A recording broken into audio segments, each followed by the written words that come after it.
ওমা ভগবান ভক্তের কাছে কি চাই বলুন তো? হ্যাঁ, টাকা পয়সা, দামি দামি ফল এসব চাই? যে ভক্তের কাছে ভগবান কিছু চায় না গো, শুধু চায় একটু ভক্তি। দামি দামি ফল, টাকা পয়সা এসব ভগবান কিছু চায় না, চাই শুধু একটু ভক্তি। বুঝছো গো? ভক্ত বলছে ঠাকুর তোমায় কি দিয়ে পুজো দেব, আমার কাছে যে কিছু নেই। ভগবান বলছে কোনো ভক্ত যদি আমায় একটা ফল দিয়ে পুজো করে আমি তার সেই ফলেই সন্তুষ্ট হই। ভক্ত বলছে ঠাকুর তোমায় ফল দেব সেই সামর্থ্য যে আমার নেই, আমি তোমায় কি দিয়ে পুজো দেব? বলছে শোনো, কোনো ভক্ত যদি আমায় একটা ফুল দিয়ে পুজো করে আমি তাতেই সন্তুষ্ট হই। ভক্ত বলছে ভগবান আমার কাছে যে ফুল নেই, আমি তোমায় ফুল দিয়ে পূজা করতে পারবো না। বলছে বেশ বেশ, কোনো ভক্ত যদি আমায় একটা পাতা দিয়ে পুজো করে আমি তার সেই সেবায় সন্তুষ্ট হই। ভক্ত বলছে ঠাকুর আমি তোমায় কি দেব, আমার কাছে যে পাতাও নেই। বলছে শোনো, ফল দিতে হবে না, ফুল দিতে হবে না, পাতা দিতে হবে না। কোন ভক্ত যদি দু ফোঁটা নয়নের জল দিয়ে আমার চরণে পুজো করে আমি যে জনম জনমের মতো সেই ভক্তের কাছে ধরা পড়ে যায়। কারণ কি জানো, ভক্ত আমার মাতা পিতা, ভক্ত আমার গুরু, ভক্ত আমার নামে দিয়েছি বাঞ্ছা কল্পতরু। বলছে চণ্ডীদাস তুই কোন পথে যাবে? চণ্ডীদাস বলছে ওমা আমি তোর ওই ভক্তির পথেই আশ্রয় নিলাম, আমাকে নিয়ে চল তোর গুরুদেবের কাছে। তাই বলছে শোন চণ্ডীদাস, আমার গুরুদেবের কাছে যেতে হলে তোকে যেতে হবে মধুময় শ্রীধাম বৃন্দাবনে। তাই মা কি করলেন, চণ্ডীদাসকে নিয়ে এলেন মধুময় শ্রীধাম বৃন্দাবনে। তা মধুময় শ্রীধাম বৃন্দাবনে এসে চণ্ডীদাস করেছে কি, নিজের উত্তরীয়টি দিয়ে পেতে যেই না বৃন্দাবনে বসতে যাবে অমনি মা বলছে ওরে ও চণ্ডীদাস দাঁড়া দাঁড়া দাঁড়া দাঁড়া দাঁড়া, করছিস কি? ওরে বৃন্দাবনে এসে বৃন্দাবনের রাঙা ধুলো গড়াগড়ি না দিয়ে রাঙা ধুলো সারা শরীরে না মেখে তুই উত্তরীয় পেতে বসছিস? ওরে বৃন্দাবনের এই ধুলো তুই সারা শরীরে মাখ। তাই চণ্ডীদাস কি করলেন, বৃন্দাবনের মাটিতে এসে আজ গড়াগড়ি দিলে। মা মা বাবা বা এই বৃন্দাবনে এসে আমার খুব ভালো লাগছে। এমন সময় হয়েছে কি, একদল রাখাল বালক আসছে, একদল রাখাল বালক আসছে। আমার চণ্ডীদাস বলছে ওমা ওই যে দেখ কতগুলো রাখাল বালক আসছে, ওই দেখ 1 2 3 4 5 6 7 8 9 10 11। ওমা আহা মরি মরি কি বাতার রূপ, মাগো টানা টানা বড় বড় চোখ, আজানু লম্বিত ভুজো, মাথায় জটা, আহা মরি মরি। ওমা বলে বল ওটা কে, আমায় বল।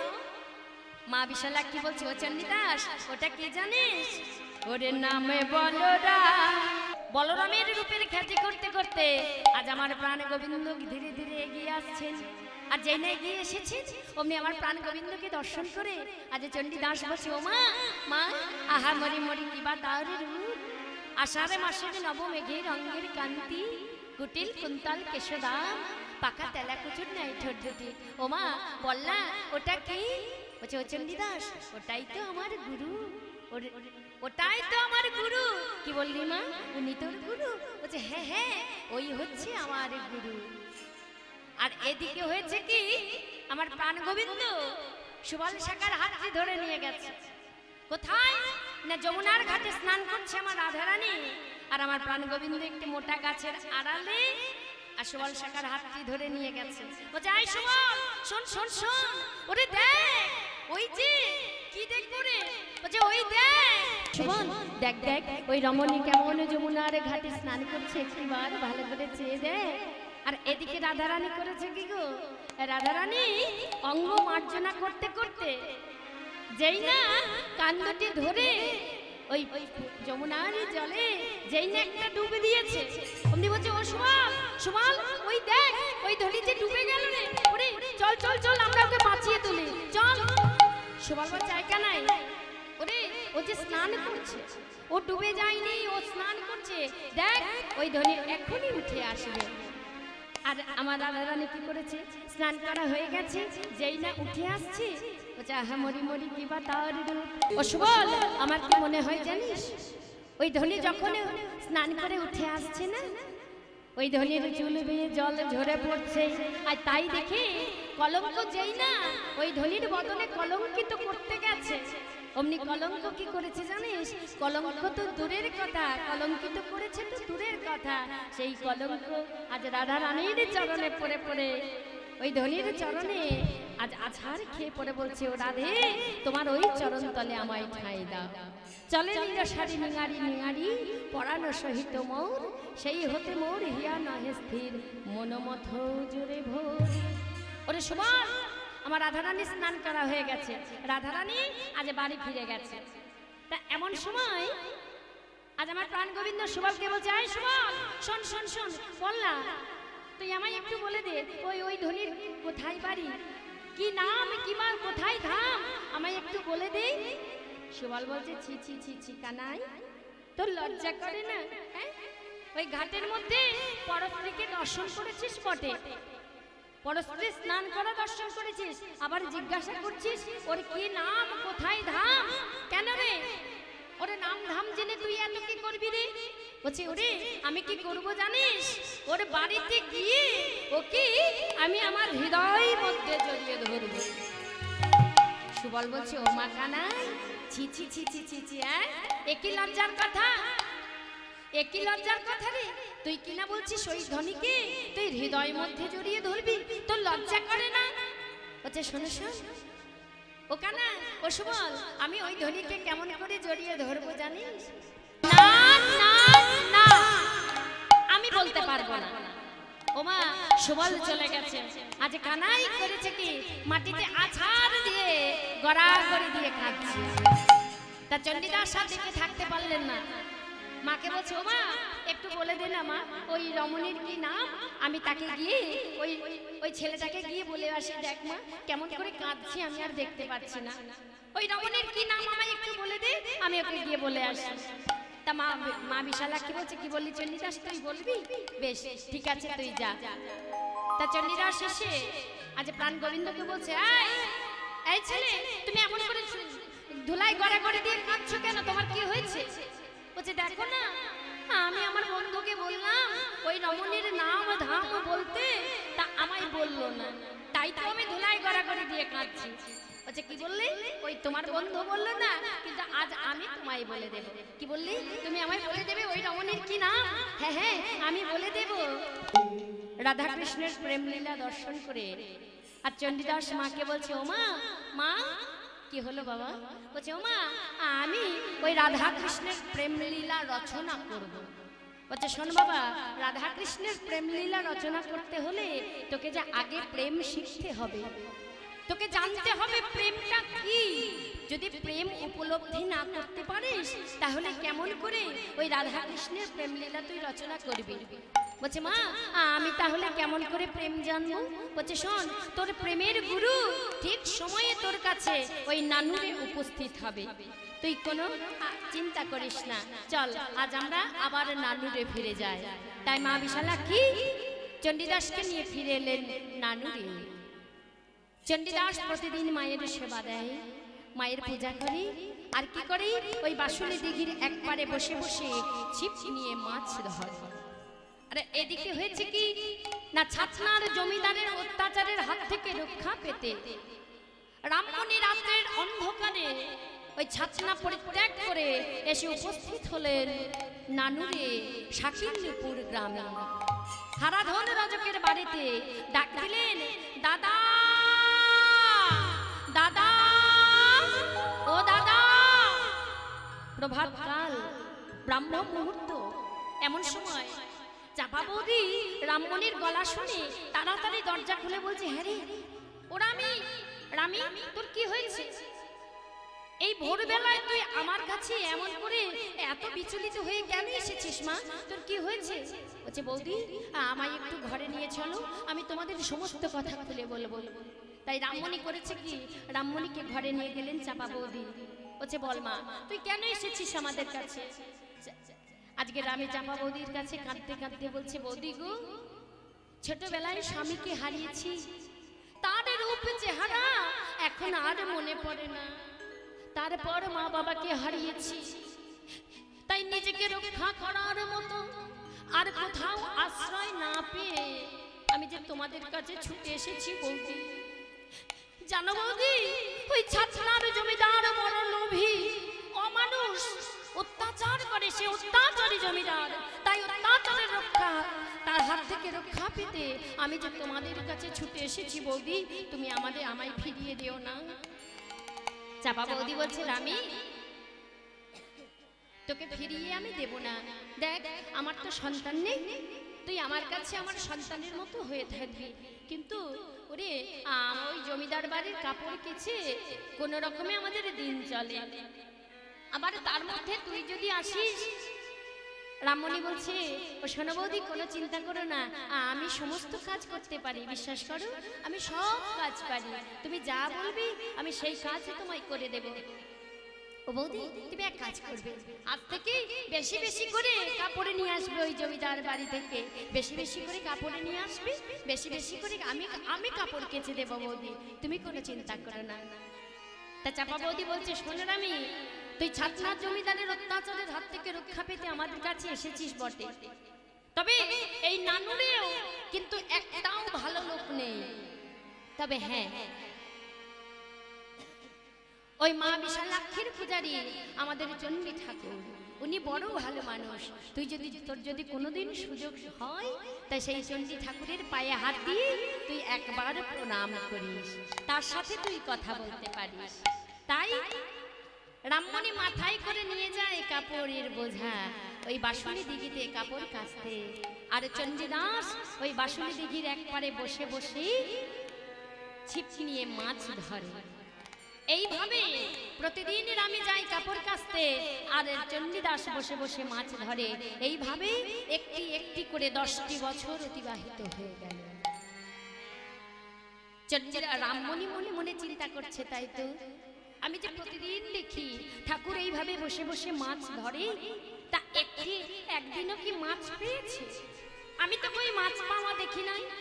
তাছাড়া চাপা বৌদি তো বলেছে ওই চণ্ডী ঠাকুরের সাথে আমি কথা বলতে পারি, তাই আজ আমি জিজ্ঞাসা করব চণ্ডী ঠাকুরকে যে তিনি কোনোদিন মাছ পেয়েছেন। তাই আজ রামমণি চলেছে মাথায় তার কাপড়ের বোঝা, আর মুখে গাইতে গাইতে চলেছেন আমার চণ্ডী ঠাকুরের রচিত একটি পদাবলী। কি আর বলিব আমি সখী, কি আর বলিব আমি সখী, কি আর বলিব আমি। ওই অল্প বয়সে প্রীতি করিয়া রহিতে না পারি ঘরে। ওই অল্প বয়সে প্রীতি করিয়া রহিতে না পারি ঘরে। সখী, কি আর বলিব তোরে, কি আর বলিব তোরে। দিল না শ্যাম দিল না শ্যাম আমায় ঘরে রইতে, দিল না শ্যাম ঘরে রইতে দিল না শ্যাম। ওই কুল নাশা বাঁশের বাঁশি ঘরে রইতে দিল না শ্যাম। ফুল নেশা বাঁশির বাঁশি ঘরে রইতে দিল না শ্যাম। রহিতে না পারো ঘরে রইতে না পারি ঘরে। কামনা করিয়া সায়রে যাইব, সাধিব মনের সাধা। ওরে কামনা করিয়া সায়রে যাইব, সাধিব মনের সাধা।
বেদন বুঝবে তবে নারীর বেদন বুঝিবে তখন। ওরে নারী হওয়া কত জ্বালা, নারীর বেদন বুঝবে বল তখন। নারী হওয়া কত জ্বালা, বুঝবে তুমি নারীর বেদন।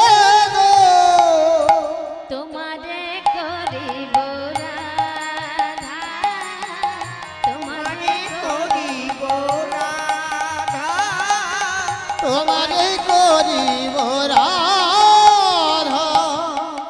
সেই মুরলি শুনিয়া মোহিত হইবে যতেক কুলের বালা। চণ্ডীদাসে কয় তখনই বুঝিবে প্রীতি কেমন জ্বালা।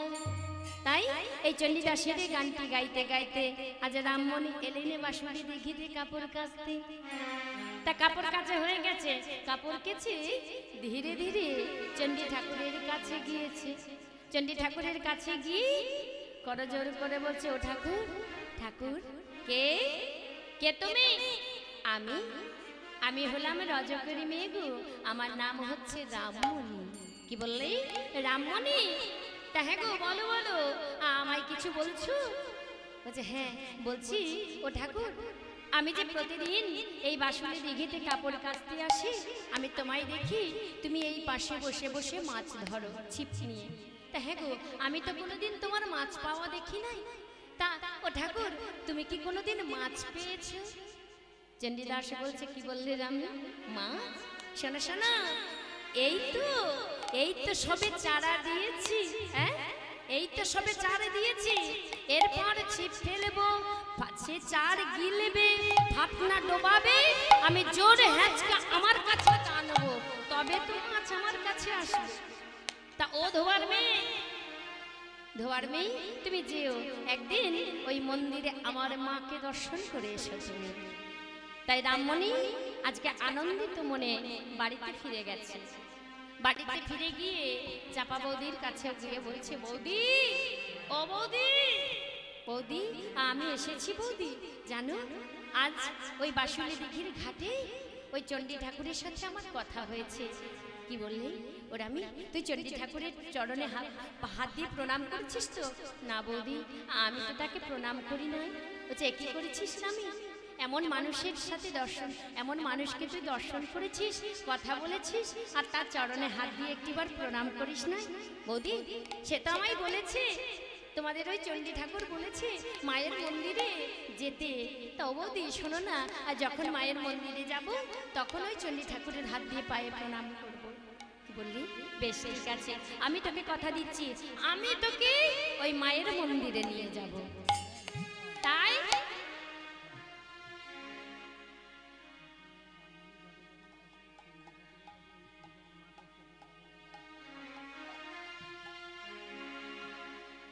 বলছে, আমি তোকে ওই মা বিশালাক্ষীর মন্দিরে নিয়ে যাব, আমি তোকে কথা দিচ্ছি। তাই আজ আমার রামমণি করেছে কি গো, কাপড় শুকাতে দিয়েছে। কাপড় শুকাতে দিয়ে, ও মা, এখন আমাদের এই যে ছাপা কাপড় পরছি না, তখনকার দিনে এই কাপড় ছাপা কাপড় হতো না গো। কি করতে হতো না, ধোবা বাড়িতে দিতে হতো। ধোবা বাড়িতে কাপড়ের পাড় বসাতো, তারা কেচে কাপড়ের পাড় বসিয়ে নকশা করে দিত, আর সেই কাপড় পরতে হতো। তা রামমণি করেছে কি, কাপড়ে শুকোতে দিয়েছে, সেই শুকনো কাপড়ের আজ পাড় বসাচ্ছে, কালো কালি দিয়ে পাড় বসাচ্ছে। তাই এমন সময় হয়েছে কি, পাড় বসাতে বসাতে হঠাৎ এক বিন্দু কালি পড়ে গেছে সেই সাদা কাপড়ের উপর। আর যেই না সাদা কাপড়ের উপর কালি পড়ে গেছে, অমনি রামমণি বলছে, ও বৌদি, বৌদি, ও বৌদি, এসো না, এসো এসো। কি হয়েছে রে তোর? কি হয়েছে বৌদি? এসো না, ওই দেখো, ওরে সাদার উপরে কালি রটি সেজেছে আজ ভালো। সদা রূপরে কালী রথি সেজেছে ভালো।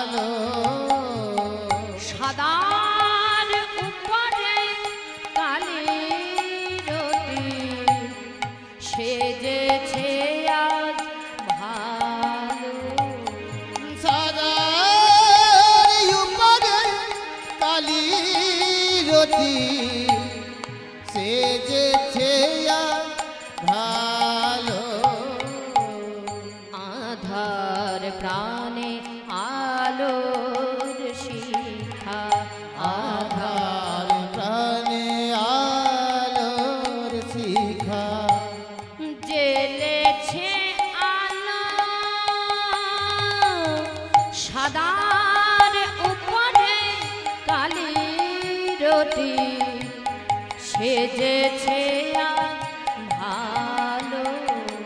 সাদার উপরে কালি রতি সেজেছে আজ ভালো।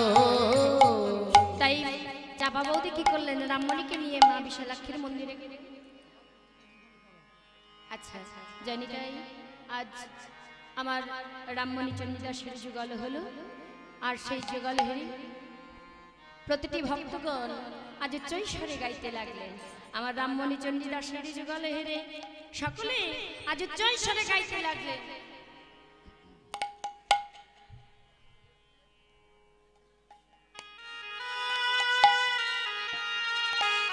রামমণি চণ্ডীদাসের যুগল হেরে সকল ভক্তগণ উচ্চৈস্বরে গাইতে লাগলেন। হরে নাম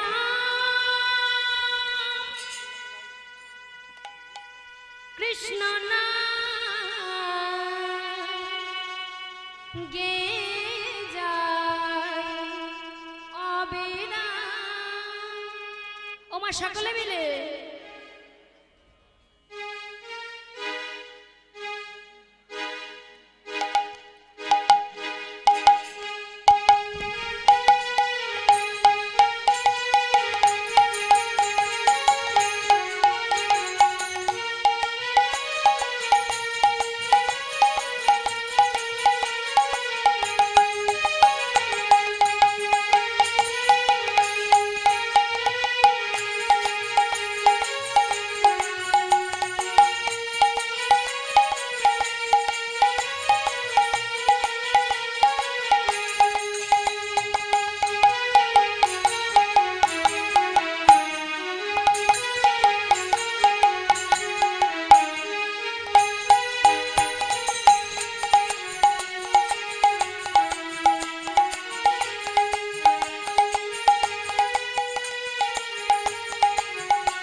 এসেছো ভাবে যেতে হবে, নাম করো মন তারে পাবে।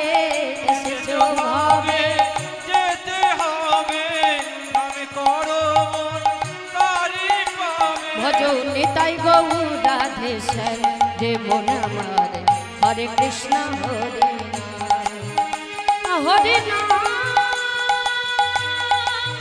কৃষ্ণ নাম গে যায় অবিরাম। হরি নাম কৃষ্ণ নাম গেয়ে যায় অবিরাম।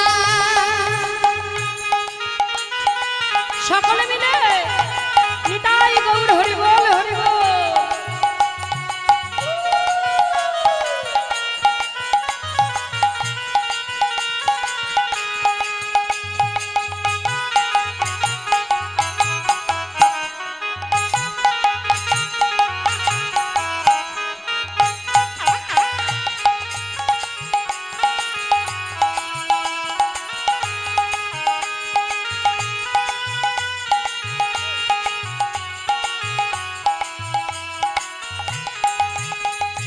শ্রী চৈতন্য নিত্যানন্দ শ্রী অদ্বৈত সীতা, হরি গুরু বৈষ্ণবে ভাগবতার গীতা।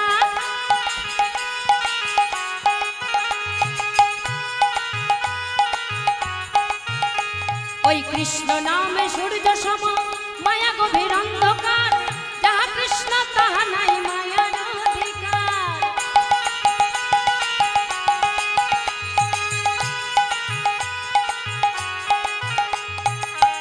এসব মন তোমারই জন্য, এসব মন তোমারই জন্য, নিতাই গৌর রাধে শ্যাম রে মন আমার, হরে কৃষ্ণ হরি নাম হরি নাম কৃষ্ণ নাম গে যায় অবিরাম। হরি নাম কৃষ্ণ নাম নিতাই গৌর হরি বল হরি বল। অবিরাম। হরি নাম কৃষ্ণ নাম গেয়ে যায়